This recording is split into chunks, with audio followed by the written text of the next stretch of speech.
ज्या विद्यार्थ्यांना BAMS, BHMS किंवा BUMS करायचं आहे किंवा ज्यांचा अजूनही देखील नंबर लागलेला नाही, अशा सर्व विद्यार्थ्यांसाठी एक चांगली गोष्ट आहे, ते म्हणजे कट ऑफ डेट. जी BAMS ची कट ऑफ डेट आयुर्वेदाची जी सांगितलेली होती आयुष कोर्ससाठी, ते सध्या 10 तारीख अशी शेवटची तारीख म्हणजे आजची तारीख होती. महाराष्ट्राचा देखील शेवटच्या राऊंडचा जो ऑनलाईन स्ट्री वॅकेन्सी राऊंड 2 होता, त्याचा ऍडमिशन घेण्यासाठीचा शेवटचा टाइम त्यांनी दिलेला होता. परंतु असे काही कॉलेजेस महाराष्ट्रात सुद्धा असं नक्कीच होणार आहे. आपल्याला सर्व गोष्टी उद्या समजतीलच की काही कॉलेज, आता माझ्याकडे पण असलेले काही विद्यार्थी नंबर लागलाय पण नकोय सर कॉलेज आम्हाला आता रिपीट करायचं ठरलंय, त्यामुळे त्या एक्झिस्टिंग कॉलेजच्या आता काही जागा शिल्लक राहणार आहेत. त्याच पद्धतीनं महाराष्ट्रच नव्हे तर बाहेरच्या राज्यातले देखील, जसं कर्नाटक आहे, मध्य प्रदेश आहे, पंजाब असेल, अशा वेगवेगळ्या स्टेटमध्ये देखील BAMS असू द्या, BHMS किंवा युनानीच्या या सीट वॅकेंट नक्कीच राहिलेल्या आपल्याला बघायला मिळणार आहेत.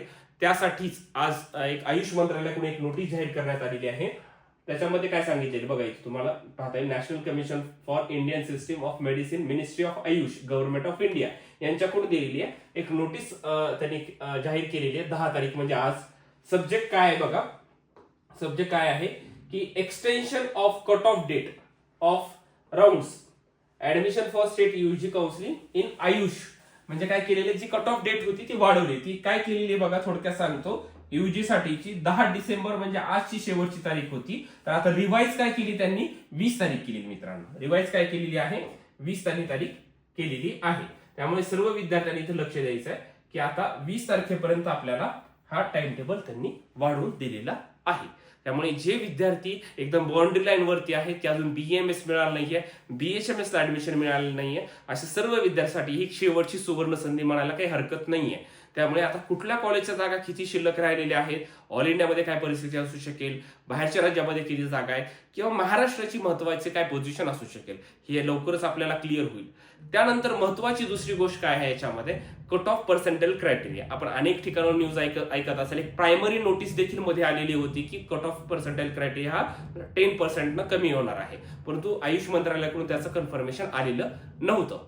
परंतु आता 90% असं समजत आहे बऱ्याचशा कॉलेजमधून, इव्हन महाराष्ट्रातल्या कॉलेजमधून पण कॉलेज फोन आलेले आहेत, बाहेरच्या राज्यातून पण फोन आलेले आहेत, की याच्यामध्ये असं सांगत आहेत की उद्या नक्की नोटीस येण्याची 100% शक्यता आहे की पर्सेंटाइल क्रायटेरिया हा 10% कमी होणार आहे. म्हणजे आता 10% कमी झाले की एक्झॅक्टली ओपन कॅटेगरीसाठी किंवा EWSच्या विद्यार्थ्यांसाठी हा 113 पर्यंत येऊ शकतो. अन्य कॅटेगरीसाठी साधारणतः 83-84च्या आसपास हा क्वालिफाईंग क्रायटेरिया राहू शकतो.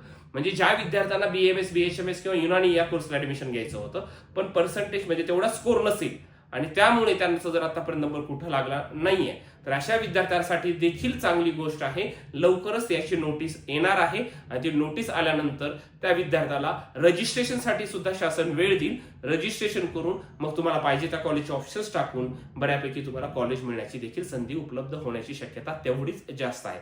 मोस्ट प्रॉबिलिटी नोटीस ही पर्सेंटाइल क्रायटेरियाची उद्या किंवा परवा येऊ शकणार आहे. महत्वाचं काय, सध्या कट ऑफ डेट वाढलेली आहे. जे विद्यार्थी प्रतीक्षेमध्ये होते की माझा नंबर लागू शकेल का, पुढचा राऊंड होऊ शकेल का, अशा सर्व विद्यार्थ्यांसाठी एक चांगली गोष्ट आहे. या रिलेटेड काही अडचणी असतील तर व्हायब्रंटच्या आपल्या लातूर, बीड, बारामती, नांदेड, पुणे आणि छत्रपती संभाजीनगरच्या ब्रांचला तुम्ही कॉन्टॅक्ट करू शकता. आमची टीम सदैव तत्पर आहे तुम्हाला काउन्सिलिंगची मदत करण्यासाठी. मित्रांनो, थँक्यू सो मच.